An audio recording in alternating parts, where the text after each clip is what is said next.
미국이 이렇게 야비한 짓을 많이 해서 유럽에 친미 국가가 없는 거다. 그저 마지못해 협조하는 거지. 미국은 철저한 자본주의 논리로만 움직이는 나라죠. 우리도 국력을 키워야 하는 이유입니다. 무슨 이유로 네티즌들이 그렇게 반응하고 댓글을 달았을까요? 한번 같이 봅시다. 미국의 초대형 뒤통수에 삼성이 반격 행보를 보이자 바이든 정부가 당혹해하고 있어 화제입니다. 미국은 최근 반도체 지원법을 통해 삼성과 SK의 중국 투자를 제한하려 한 바 있습니다. 미국 내 반도체 신규 투자를 하는 기업에 총 520억 달러의 보조금과 240억 달러 규모의 세제 혜택을 제공하기로 하면서 보조금을 받은 기업은 향후 10년간 중국 내 첨단 반도체 투자를 제한하는 조건을 달았던 것입니다. 삼성전자가 심각한 뒤통수를 맞았다는 평가가 나온 것도 이 때문입니다. 이런 조치가 현실화하면 삼성전자와 SK하이닉스는 피해가 불가피한 상황입니다. 삼성전자는 중국 시안에서 전체 낸드 플래시의 40%를 생산하고 SK하이닉스는 우기와 다렌에서 디램 50%와 낸드 30%를 생산하고 있기 때문입니다. 중국은 한국 반도체 수출 금액 1,280억 달러의 60%를 차지하고 있습니다. 우리 수출의 25% 수입의 23%를 차지하는 가장 큰 교역 상대국이고 중국의 80% 이상 의존하는 소재 및 부품이 2,000개에 달할 정도입니다.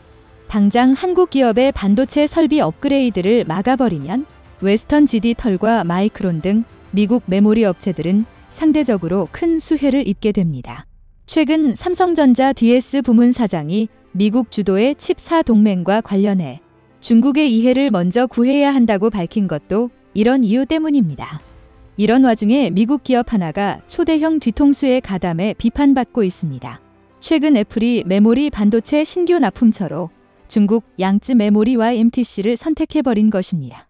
아이폰 14 시리즈와 보급형 모델세 3세대에 128단 낸드를 탑재하려 한다는 보도가 나오고 있습니다.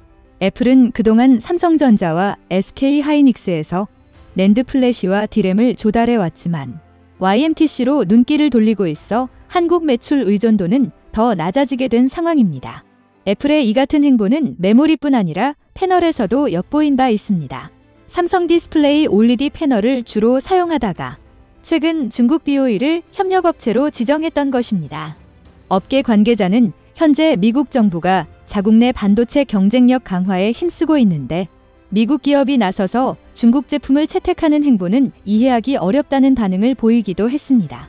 애플의 행보에 미국 의회가 일부 발끈하는 모습을 보이곤 있지만 바이든 행정부는 별다른 대응을 내놓지 않고 있기 때문입니다.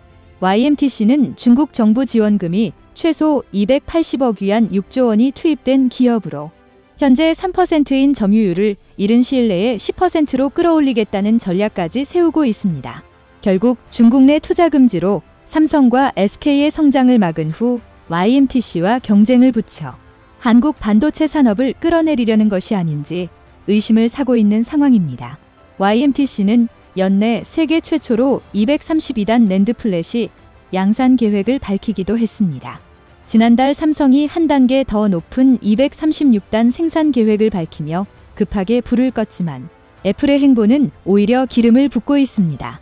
낸드 플래시의 경우 삼성전자가 33%, SK하이닉스가 20% 등 한국 반도체 기업들이 시장의 절반을 차지해왔습니다. 그 뒤로 일본 키옥시아 15%, 미국 웨스턴 디지털 13%, 마이크론 12% 등이 추격하는 상황입니다. 이에 미국도 중국 내 한국 점유율이 낮아지길 바라고 있습니다. 그래야 자신들이 낄 수 있기 때문입니다. 미국은 사드 사태 때 한국이 중국의 불매를 당해도 뒷짐을 지고 있었고 현대차와 삼성전자 스마트폰 점유율이 하락할 때도 관망해왔습니다.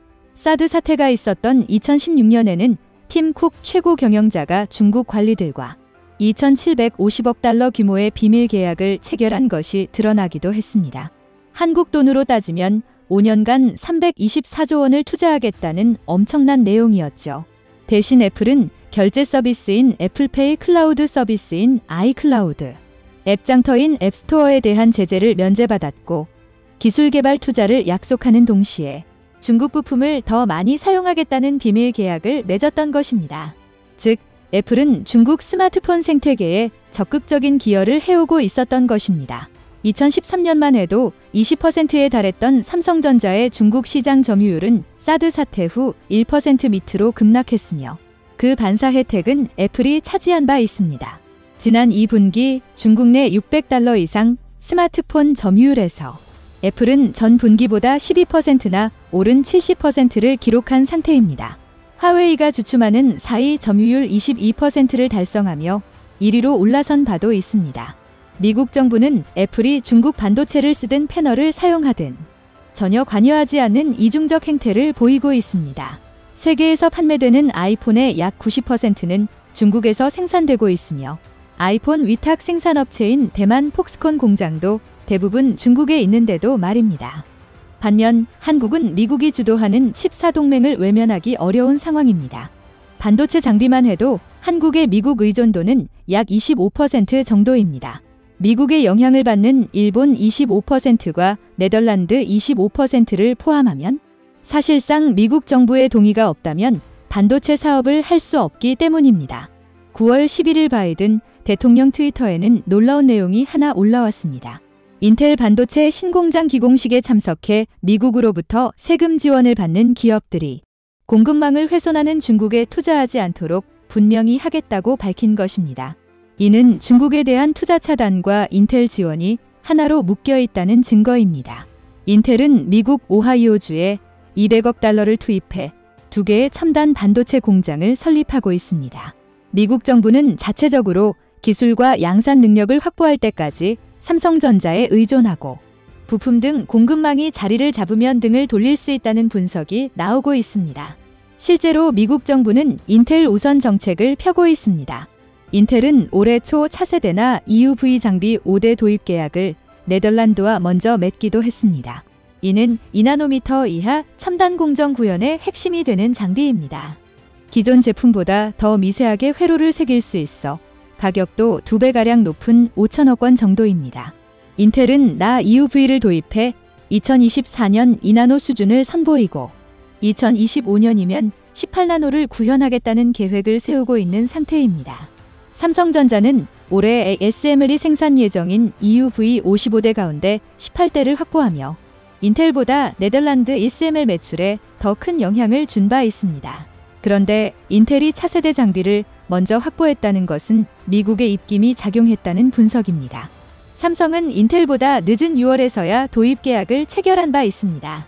미국이 삼성전자 반도체 인프라를 빼먹고 자체 산업을 키우려는 모습은 다양한 곳에서 포착되고 있습니다. 작년 11월 미 상무부가 삼성 등의 반도체 자료를 요청했을 때부터 보였던 징조입니다. 최근에는 일본과 2나노 개발을 위해 합작 투자를 검토한 것이 드러나기도 했습니다. 도쿄일렉트론 캐논 등 일본 장비 업체들과 인텔 IBM의 협력이 이어지고 있다는 것입니다. 일본 하기다 경산상은 5월 미국으로 건너가 반도체 공급망 협의를 추진하며 삼성을 뛰어넘자고 제안하기도 했습니다.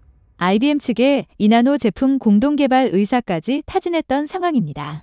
IBM이 반도체 설계에 강점이 있다면 일본은 장비와 소재 쪽이 강하다고 설득하면서 말입니다.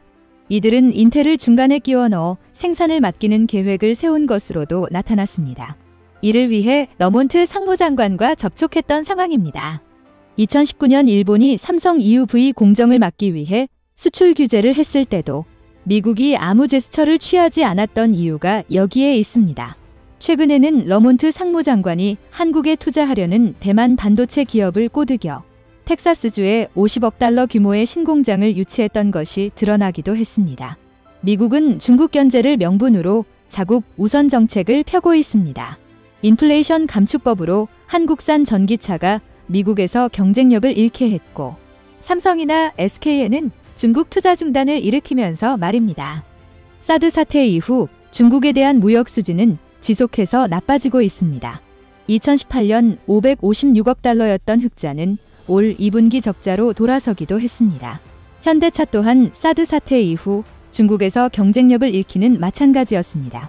그 자리는 현재 테슬라가 빠르게 치고 들어와 전기차 시장을 장악하고 있는 상태입니다. 현대차는 미국에 55억 달러를 투자해 전기차 공장 설립 의사를 밝혔지만 불과 3개월 만에 인플레이션 감축법 등으로 뒤통수를 맞은 상태입니다. 미국 전기차 시장에서 점유율 2위 9%로 부상하며 1위 테슬라 70%를 추격하고 있는 중요한 시점이었는데 말이죠. 보조금을 받을 수 있는 28개 차종 중 22개는 미국 브랜드입니다. 사실상 해외차는 배제하고 자국차만 팔겠다는 것입니다. 그런데 미국에서 보조금을 받는 테슬라가 중국 공장에 투자하는 것을 막지 않는 행동은 삼성 등을 유치하며 중국 투자 금지를 외쳤던 것과는 너무나 대조된다는 평가입니다. 이런 상황에 삼성이 미국의 반도체 갑질에 강력히 경고하는 행보를 보여 놀라움을 주고 있습니다.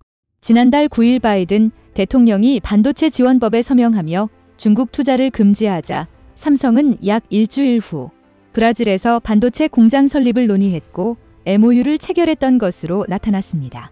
이는 현지 보도를 통해 한국 내에 알려진 상황입니다. 브라질 정부가 지난해부터 적극적으로 러브콜을 보내왔고 최근 미국의 행태에 불만을 가진 삼성전자가 반격 카드로 사용했다는 분석입니다. 게다가 멕시코 정부 또한 삼성의 반도체 공장 유치에 나서 미국을 긴장시키고 있습니다. 블룸버그 등에 따르면 멕시코가 대규모 지원을 약속하며 러브콜을 보내왔다는 설명입니다. 실제로 추석 연휴 때 이재용 부회장이 멕시코를 찾아 대통령을 예방하기도 했습니다. 당초 미국이 해외 출장지로 거론됐지만 멕시코를 먼저 방문한 상태입니다. 멕시코는 삼성 엔지니어링이 대규모 정유 공장을 건설 중이고 삼성전자가 다양한 전자제품을 현지에서 생산해 미국에 수출할 만큼 핵심 국가로 통하고 있습니다. 삼성이 인수한 하만 공장도 멕시코에 있습니다. 미국은 인플레이션 감축법을 내놓으며 캐나다나 멕시코에서 조립한 전기차에 대해서도 보조금을 주는 방안을 채택하고 있어 반도체 또한 충분히 이들 나라에서 생산이 가능할 것으로 보고 있습니다. 한국은 미국에 끌려다니지 말고 현명하게 움직이길 바랍니다. 다음은 관객들의 댓글입니다.